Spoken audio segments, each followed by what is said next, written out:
This is the $1 million hiring tip that is a game changer. It's something that I created and no one teaches it. So if they do, they copied it from me. Driven Mofos, welcome back to another episode of Winning Standards. Today, let's talk about hiring the right people. There's something that comes up every week in my coaching calls that are part of my Business Growth Odyssey program or the Odyssey program. And in there, people naturally or consistently ask me, how do you hire good people? Or who should I hire? Or who should my next hire be? Or I've got 3 people. How do I know which one to get?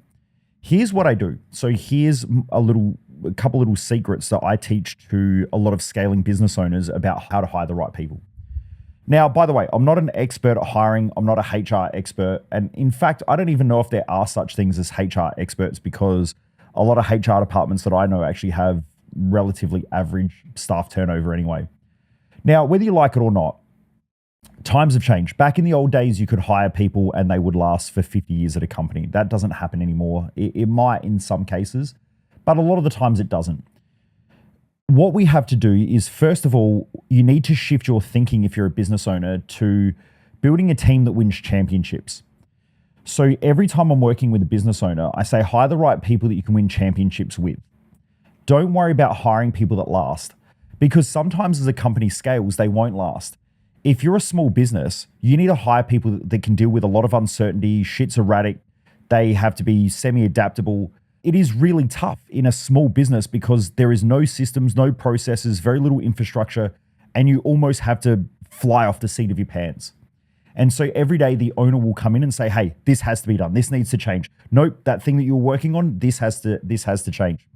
Now, I wish I would have learned this when I first started my business, because most of my stress was learning off of business coaches or mentors who had larger businesses. And because they may be good at business, but they weren't good at coaching people. What that meant was that they would give the wrong advice for the wrong stage. Now, if you're a small business owner, the business is supposed to be chaotic. You don't have a small business and then put in systems and processes. It doesn't work like that. Or you don't create a strategy and then build the business. It doesn't work. What you need to do is you need to start day one and just go super hard, drive sales, make money, get that money, reinvest it back in the business, and that's how you start to scale or grow.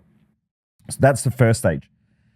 Then as the business starts to grow, you start to hire people, but you're normally going to hire really shitty people. And you hire shitty people because you just don't know how to hire. Let's take Malcolm Gladwell's 10,000 hour rule. So what that means is that to become good at anything, you need to put in around 10,000 hours worth of learning or skill acquisition. If I ask a small business owner, how many hours have you put into hiring? Most of them say 0, or I've never hired before, or maybe I've hired a couple of people, but I've just hired them wrong. So maybe they've put in 10 hours. It's a long way off. Whereas when you're a large business, you've normally gone through the stages of hiring lots of really shitty people, doing lots of interviews, writing lots of job ads. So you get way more skilled at doing it. You sort of know what to look for and what not to. But even then, you will get caught out. So you will hire the wrong people. It happens all the time. You can go to any corporate business, speak to HR departments, and their success rate won't be 100%. It might be 60%, it might be 70%. Very rarely will you even get up around 80%, which is 8 in 10 people are the right people who will perform. It doesn't mean that you can't hire someone that will stay, because sometimes people who stay are actually the most damaging things to a business. Because again, if you're building a winning team, the last thing that you want is someone who is comfortable, who just wants to do their job, go home. You know, the business is scaling. They're just going to do their thing. Now, sometimes it is important to have people like that in the team because they create a good base.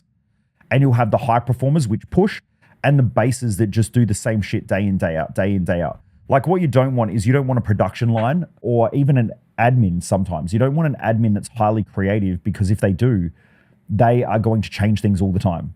And it's going to be a problem. So certain roles require someone who is probably a little bit more structured and just grounded in the way they do things, and they like doing the same things every day. But when a company's growing, there are lots of changes are always happening. So anyway, small business owner, lots of stuff's chaotic. You need to hire people who can handle that. If you hire someone from a large business, they'll hate it.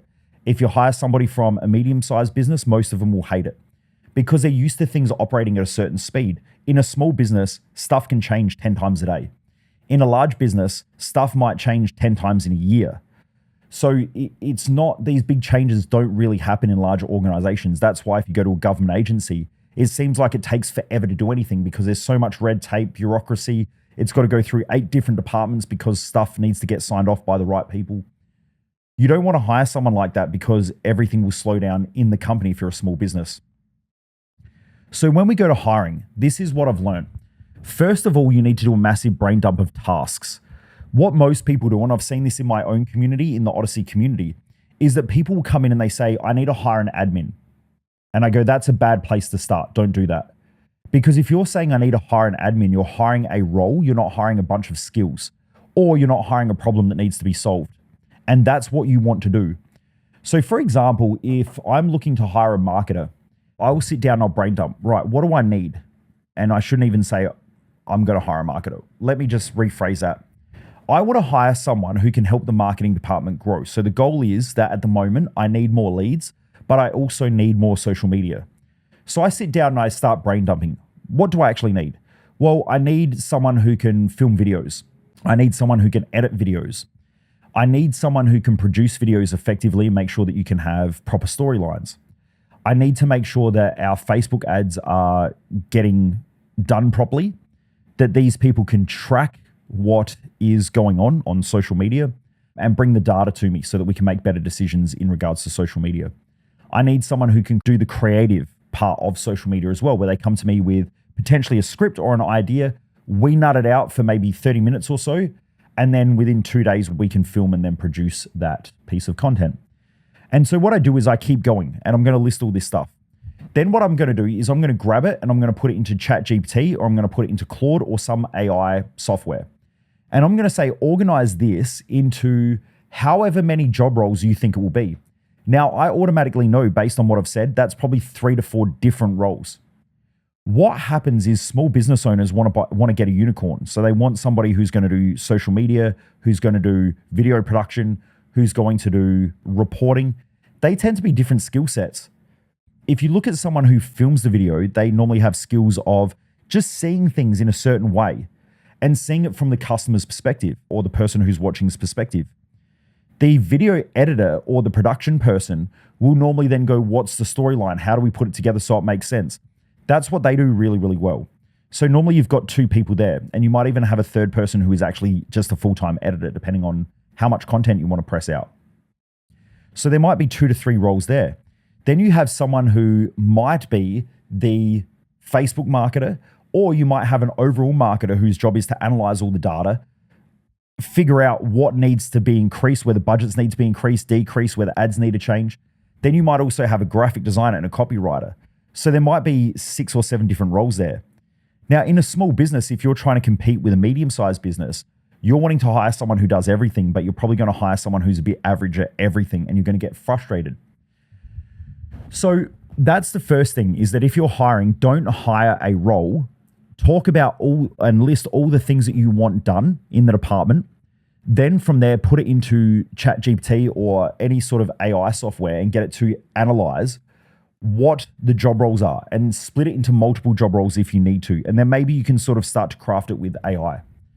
But the most important thing, and this is the thing that I started with at the start of this episode, the most important thing that you have to do, and I found this out from working with probably now 1,000+ business owners, is that if you want to burn cash and you want to hire people and always sit there thinking, shit, did I hire the right person? Can they do the job? Can they not do the job? I'm not sure if they're just going through a bad spell, if they are, if they're not. If you have all those hesitations in your mind as a business owner, which is super common, that normally happens because you're very unclear on what you're paying the person to do. Now, you might say, well, I'm paying them to do marketing, but that's not a task. That's not trackable. So what I do and what I found is that if you isolate your hiring strategy to one problem, so what's the one problem that this person is getting paid to solve? It makes everything so easy after that. Now, it might take you 2 days of sitting there thinking about this. Sometimes I write it on a whiteboard or I talk to AI for an hour or 2 hours and we just go back and forward, back and forward, back and forward, and I just keep talking to AI. What I'm looking for is, how do we define this role into one problem?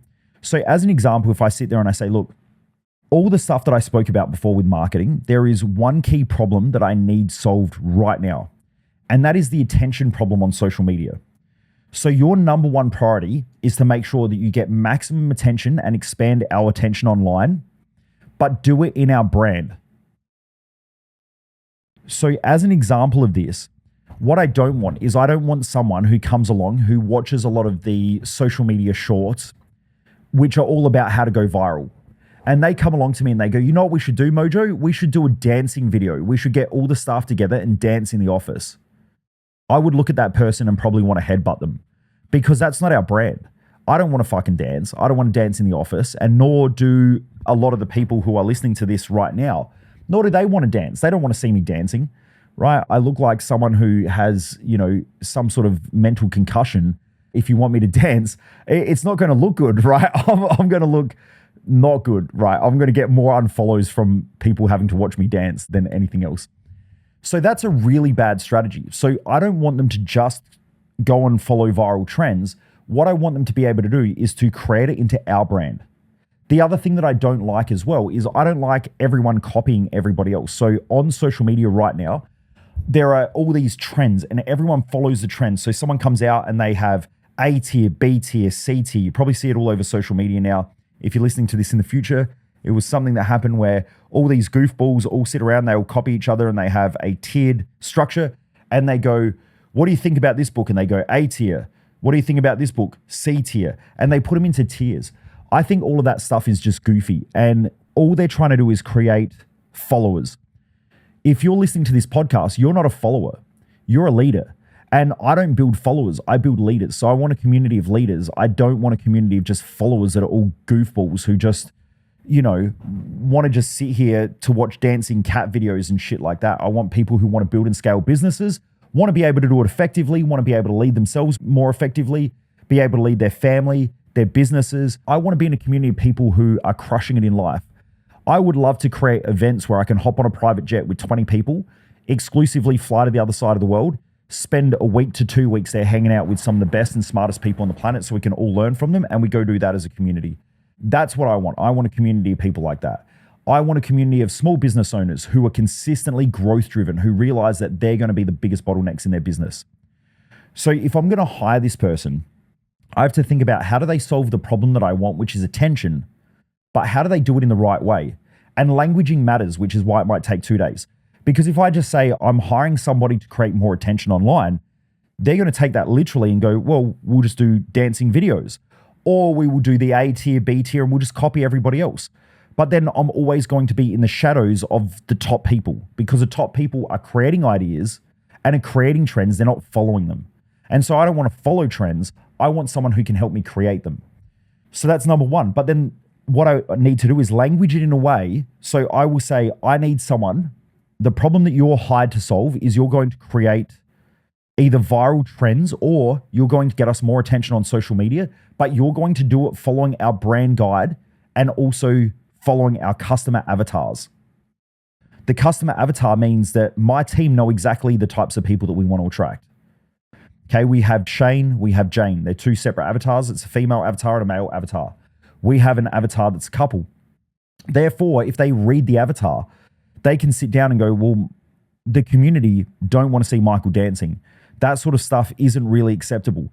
Sometimes this stuff happens on social media where my team, my content team, will get my cars and they make it into one of those flashy e-commerce videos, right? Where it shows this guy who's all nicely dressed, rocking up in a car and living this amazing lifestyle where, I'm all dressed up and I'm about to go out with Jess and I look amazing. But the problem is that it makes me look like every other e-commerce wanker who is trying to sell a lifestyle that's teaching you that you can have this amazing high wealth lifestyle without doing any work. I fucking hate that. And so sometimes I see content like that and I'll leave it up there and just see what happens. It normally gets a lot of views and a lot of attention, but it actually repulses the market that I want. I don't have supercars to impress people. I have supercars because it's my standard and I'm a car guy. I love cars, but I can wear tracksuit pants and a t-shirt and rock up at the service station, and just get out, fill up the car, and there's people there. I'll let the little kids who are around the car sit in the car, get photos, things like that. That's who I am. That should be the shit that comes across on social media, is those moments of, I actually had it the other week where I was driving around and this car was following me. And then I turned around a roundabout and I came out at a street and this car pulled out in front of me and was giving me the thumbs up out the window of the car. It was the same car. And anyway, I sort of put my hands out the window and gave the guy a wave. But as I was driving along, I eventually turned into a service station and I went to fill up the car with petrol or fuel. In Australia, we call them a service station, but a fuel station. And when I stopped, this car came back and there were 3 kids in the car. And the dad got out and he said, I hope you don't mind. We just wanted to stop and see the car. And I said, no, that's fine. And he said, yeah, apologize for driving. The kids just wanted to see the car and they were blown away. And then when we saw you pull into the service station, I did a U-turn and came back. I hope you don't mind me taking photos. And I opened the car doors and I said, no, let the kids sit in the car and everything like that. And so while I was filling up the car with petrol, they were getting photos and everything like that. That's the stuff that I think we should be posting more of on social media. So when I go to hire that person, I need to make sure the problem that they're there to solve is very, very clear and defined. If you don't define that problem and spend time defining that problem, you will then hire somebody who may not do the role. And here's how sweet it is after this. If you take 2 days to get really, really clear on the problem that they're there to solve, you put it in the job ad and say, you are here to solve this specific problem. And these are all the other things that we're looking for. Like you need to be able to edit a video, you need to be able to shoot or whatever. All of that other stuff is secondary to the problem that they're there to solve. In the interviews, once you get that right, so if it takes you 2 days to get really, really clear on the problem that you are trying to solve, then what will happen is in the interviews, you ask them how they're going to solve that problem. I can sit there with 10 different candidates and say, right, and this is after my team have filtered out those candidates. I'll sit down and I'll say, right, tell me, how are you going to solve the attention problem online based on what you know about our brand? If they can't tell me how they're going to solve that problem, I'm not going to hire them because that already tells you that they don't know how to solve that problem. If they're an expert, they've already solved that problem before in other businesses. So that's number one. Number two is if I hire that person and I put them on a 3 or a 6 month probation, and for the American people who are listening to this or people overseas who aren't in Australia, we have very strong workplace laws in Australia, which means after 3 to 6 months, after a probation period, you can't just fire somebody. I have an employee who's from America and they're blown away that if someone isn't performing, that you can't fire them. You can, but you have to go through all of these. You've got to have structured meetings with them. You've got to let them know that they're not performing. You have to give them warnings. There's all of these human resource requirements in Australia to be able to fire somebody for not doing their job, which is an absolute joke, but it is what it is.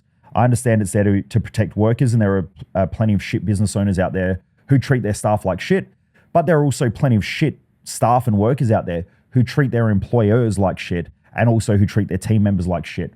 So it's a bit of a problem in Australia. But anyway, when you're clear about that, for example, if I hire this person and that person starts doing things that go contrary to our brand, I can give them a warning. You are hired to make sure that we get attention on our social media platforms following our brand guidelines. At the moment, you are not following our brand guidelines. Therefore, this is your first warning. Now, I can consistently do that and then fire them or remove them because they aren't following part of that problem that I'm hiring them to solve. So the hardest part about hiring somebody is getting really, really clear on the problem that they are there to solve. And then everything else is easy. If you do not do that, what will happen, and this happens every week in my Odyssey program, right, which is business owners who are scaling. And we have business owners in there who are doing over $1 million a year, right up to, right now, I think the biggest business in there is probably 100 million. But in there, the common problem that keeps coming up is that business owners will come to me and say, I've got this really shit staff member, but they do a really good job, but I don't know if I should get rid of them. And they were good at one stage, but I don't really know. And they seem confused. Should I fire them? Should I keep them? They're not performing. They once performed. That's because they're not clear on the problem. If you sit that person down and say, here's the problem that I hired you to solve, you are no longer solving that problem. Therefore, we have a problem. What are we going to do about it? It makes everything super clear. That's it. It's you're either doing it or you're not doing it. Now, if their role changes, then you need to change the problem that they're there to solve. So if they move from, as an example, from a content creator in the team or a marketing strategist, if they then go to a manager, that's a different role. Then the question is, what problem does that role solve? And now you need to backfill the position. So if you take someone who is part of your content team, they now are the head of content. The head of content has a different problem that they need to solve, which might be managing the team.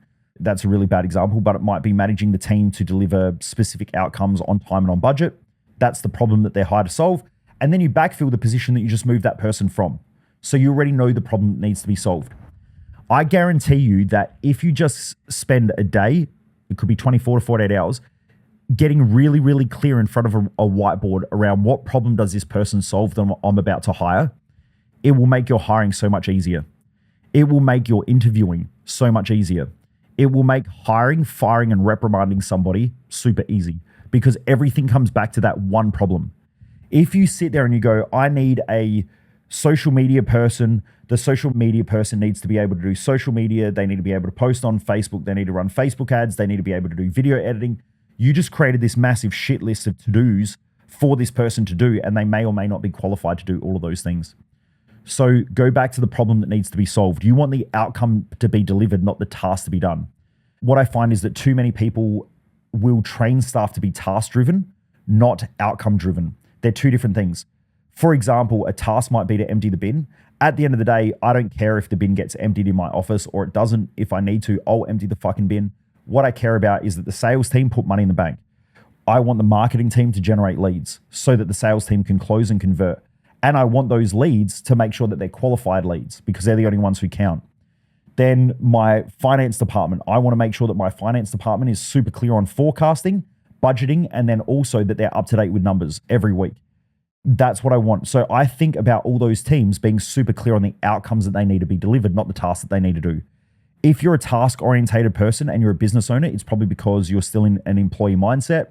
And as I mentioned all the time on this podcast, all leadership is self-leadership. So you are always, as a business owner, going to be the biggest bottleneck in the business until the business scales, until the point where you have a full C-suite team. And that means that you have a CEO, a CFO, or a chief financial officer, a CMO, chief marketing officer, and so on. Until that time, you are going to be the biggest bottleneck in the business. So the moment that you are mentally blocked, the business will get blocked. If you can't outgrow the problems and you can't think through them effectively, the business will bottleneck and it'll just get stuck. Every now and again, in rare cases where you have an industry that's moving forward very, very rapidly, like back in the e-commerce boom, you could essentially be a shit leader, a shit manager, and you could get away with making lots of money.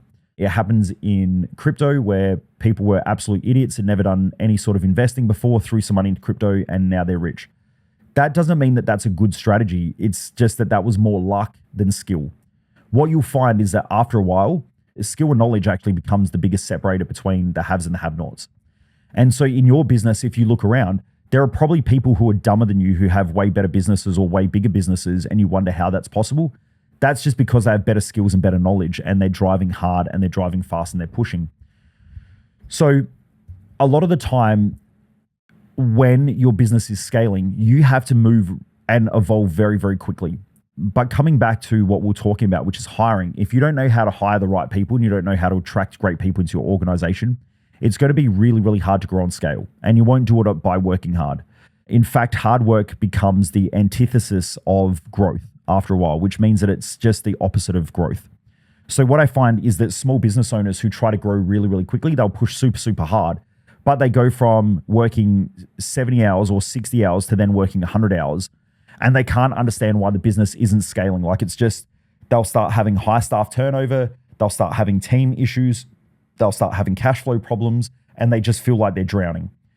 That happens because they are stuck at a level where they think that if they hire more people, it's going to mean more problems that they can't solve. And so they will try to do everything themselves, and they want the business to work perfect before they hire people. Wrong way of thinking about it. You got to start to hire people, but when you hire people, you have to start evolving your mental skills and your leadership skills really fucking quickly. Because if you don't, great people won't take shit from an average leader. And this is where you can hire A-grade staff, and A-grade staff will leave, and you'll get left with all the C and D players. You'll be sitting there thinking, why are my staff so shit? They are so shit because you are so shit as a leader and you haven't evolved. You have to upskill really, really quickly in leadership, communication. You have to have clarity around what you want out of the business, which is highly stressful when you're going from doing everything yourself to hiring people and then going, crap, how do I move really, really quickly into leadership, communication, management, and so on? So please, always remember 2 things from this episode, or 3 things. Number 1, that all leadership is self-leadership. If you don't grow, your company won't grow and your team won't grow. It'll grow to an extent, but eventually something will blow itself to bits. I just got a text message from someone who has just informed me that they were part of my community a couple of years ago. I haven't seen them for a while, but he just informed me that him and his wife have separated. That can happen when a business owner has just been grinding for so long and can't break through a glass ceiling and they get stuck. Something will blow itself to bits. And if you're always burnt out, stressed, frustrated because your business isn't growing, you'll blow apart your relationship, your marriage, your health. You'll just become self-destructive. So that happens. Everything in nature grows or dies. And that's it. You're either going to grow out of your problems or you're going to die in those problems. And that's just the way it is. It's how nature intended it. And everything in the universe expands or contracts. So if you're not consistently expanding into new problems, new challenges, new adversities, then you're contracting away from them. And that just means that you're downsizing. So number one, all leadership is self-leadership. You got to keep growing. Number two is that if you want to hire people, you have to hire the problem that needs to be solved and drive the outcome. Don't hire tasks, and don't sit down there and try to hire a person like, I'm going to hire a marketing person. I'm going to hire a person for finance. Don't do that. What you want to do is you want to think about the problem that needs to be solved. Think about it super, super clear. Generalize that problem. And then from there, you create your job ad. You can add a label to it afterwards. But once you know the problem that needs to be solved, you can go online and you can figure out what type of person solves this. What would the label be for a job? Also remember that if you're in Australia, the moment you change a label, you might change a pay rate. So for example, if you get someone who is a worker and you say a supervisor, you might be paying more. If you have social media manager, that's going to be different from a social media coordinator, which might be different from a social media operator. So you just have to be careful with the label that you create, because the label may change pay rates and you don't want to get fucked in court. I've seen that happen where someone says, I'll give you, it's sort of like a social media manager. Like, I want you to manage my social media.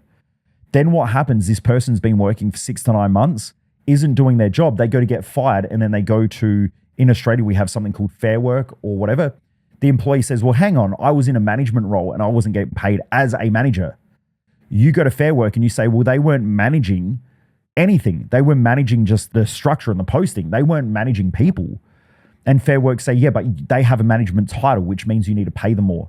So then the next second you're getting stung out of $10,000 or $15,000 because you put that on the job ad. So just be very careful, or their job role. So you've got to be very careful about that. So number one, all leadership is self-leadership. The business will bottleneck where you bottleneck mentally and emotionally and with your skills as the company grows. Number two, you want to hire someone to solve a problem and to deliver an outcome. You don't want to hire someone to do a role. It's the wrong way of thinking. It's old school. It doesn't work anymore. And I've seen plenty of people online right now who have done my hiring courses who have copied this exact thing, and they will tell you that you need to write job ads that needs to solve a problem. That's because they copied that shit off of me. I didn't learn that anywhere. I learned it through the school of hard knocks and getting my ass kicked. And I realized that I'm hiring people to solve problems in my company. And unfortunately, if you're not clear on that, then you're not going to hire people to solve problems. You're going to hire people who create massive amounts of problems. So that's number two. I can't remember what number three was, but it doesn't matter. They're two massive things. If you just keep thinking about those two things in your business, you'll probably make you 10x growth, right? It's crazy if you get those things right, especially in hiring. Even some HR companies now are now using that methodology that I just taught you. Driven Mofos, if you haven't rated and reviewed this podcast or even shared it on your socials, let's get this out to more people. One of the things that I struggle with is I give up a lot of time every week to create these podcasts. They are a pain in the ass, but I do them because I want to help more business owners. I really want to help people in the community. I know how hard it is. As a small business owner, you're consistently getting your ass kicked. But even for growing and scaling businesses, a lot of this stuff is reminders, or it might be small things that you have to consistently tweak. I know there are people who are listening to this podcast who have well over a 9-figure business, which means they're doing over $100 million a year. I need to get this out to more people. You can buy all these courses and everything like that, but this stuff's free. What I would love is if you can share this with people around you so we can get out to more people. It makes a massive difference, not only to me, but also to my team. Every time someone rates it and reviews it, my team get all pumped up and excited and stoked because they know that they're doing something that makes a difference. And also it makes a difference to me too, because the more listeners we get, the more purposeful I feel. I do this stuff not because I like it, not because I want to, but because I'm born to make an impact. And I think that if I can do these podcasts, give it away for free, and that we can keep building the audience, then hopefully I can help more people not only grow and scale their businesses, but will grow and scale their life without self-destructing, which means not destroying their families, not destroying their finances, not destroying their health, and not destroying the things that matter within their own life. So please share this on social media, share it with a friend, share it with other business owners, and let's get this thing booming. Anyway, Driven Mofos, I appreciate you all. I love having this community. Keep kicking ass, and I'll see you on the next episode. Most people waste their life, and I just don't want you to be one of them.